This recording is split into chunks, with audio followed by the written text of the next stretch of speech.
अब next process क्या होता है? फ़र्ज़ करें एक स्टूडेंट आया, उसने ईवीएस पोर्टल पे चले गया, वहाँ पे उसने अपना यूज़र नेम और पासवर्ड बनाया, 3 उसने अपनी जो है वो अपनी डोमेन ढूँढी। डोमेन ढूँढ के उसने जो है वो एप्लीकेशन जो है वो सबमिट कर दी। तीनों एप्लीकेशन जो है वो 3 यूनिवर्सिटी में 3 जो डोमेन उसने ढूँढे हैं, तीनों यूनिवर्सिटी में जो है वो उसका जो है वो अप्लाई हो गया है। अब उसको जो है वो एक्सेप्टेंस लेटर वहाँ से कंडीशनल लेटर आ गया कि आपने अपनी फ़ीस जमा करवानी है। वो बच्चा अपनी फ़ीस जो है वो कैसे जमा करवाएगा, यूनिवर्सिटी को कैसे अपने अप्रोच करेगा? पाकिस्तान में बैंक तो है, वो तो यूरो जो है वो कन्वर्ट ही नहीं करते, ये थोड़ा-सा बताइएगा? ने अपना आपको कंडीशनल लेटर मिल गया है यूनिवर्सिटी की तरफ से। अब आपको हुँ, यूनिवर्सिटी अपना एक अकाउंट नंबर भेजती है जिसके ऊपर आपका बीआईसी स्विफ्ट कोड होता है जो कि इंटरनेशनल ट्रांज़ैक्शंस के लिए यूज़ होता है। चेक दे देते हैं, जो भी पैसे देते हैं तो वो आपकी फ़ी ट्रांसफ़र कर देते हैं वहाँ पे।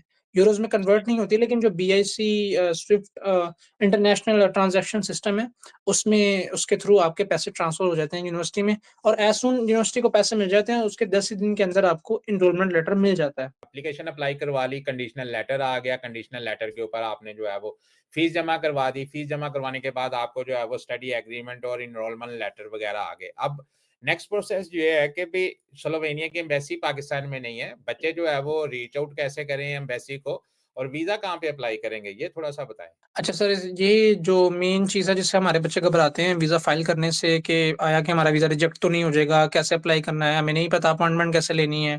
और तो बच्चे इन वजूहात की बिना पर भी एजेंटों के हत्थे चढ़ते हैं, उनको पैसे खिलाते हैं, और हालाँकि बिल्कुल सिंपल सा प्रोसेस है। अब आप हम इस चीज़ की तरफ आते हैं कि पाकिस्तान में तो स्लोवेनिया की एम्बेसी ही नहीं है। हुँ, तो हुँ। जो पाकिस्तान के बच्चे हैं, उन्हें अपना प्रोसेस करवाने के लिए जो स्लोवेनियन एम्बेसी तेहरान है ईरान में, उसके थ्रू अपना सही, प्रोसेस करवाना पड़ता है। सही है। और उसमें ये होता है कि आपको अपना एनरोलमेंट लेटर मिल गया है यूनिवर्सिटी की तरफ से। हुँ, अब हुँ। जो स्लोवेनिया की जो एम्बेसी है तेहरान में, आप हुँ, हुँ। उनकी वेबसाइट पे जाते हैं या आप गूगल मैप से भी लिखते हैं स्लोवेनिया एम्बेसी तेहरान, तो नीचे उनकी वेबसाइट आ जाएगी और नीचे जाके आपको वहाँ से उनका ईमेल एड्रेस मिल जाएगा। सही अब है। उस ईमेल एड्रेस के ऊपर आपने अपना पासपोर्ट और अपना एनरोलमेंट लेटर, ये चीज़ें अटैच कर देनी है अपनी फाइल्स में, और इसके बाद आपने जो है एक अच्छी-सी ईमेल लिखनी है उन्हें कि मैं स्लोवेनिया में स्टडी करना चाहता हूँ, मुझे इस यूनिवर्सिटी की तरफ से एक्सेप्टेंस लेटर मिल गया है, अब मैं अपना वीज़ा प्रोसेस शुरू करना चाहता हूँ।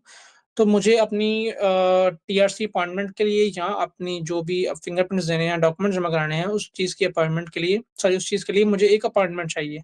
तो वो ठीक आप है। उनको ईमेल कर देते हैं, within within I think 3-4 days, within a week आपको अपॉइंटमेंट मिल जाती है। सही है। अपॉइंटमेंट आपको यूजुअली 1 से डेढ़ महीने की मिलती है सही अप्लाई करने के दिन के बाद। तो हुँ, ये हुँ। सिंपल सा प्रोसेस है, वो आपको अपॉइंटमेंट दे देते हैं, कोई इसमें रॉकेट साइंस नहीं है, बिल्कुल ईज़ी प्रोसेस है, बच्चे आसानी से इस चीज़ को अप्लाई कर सकते हैं।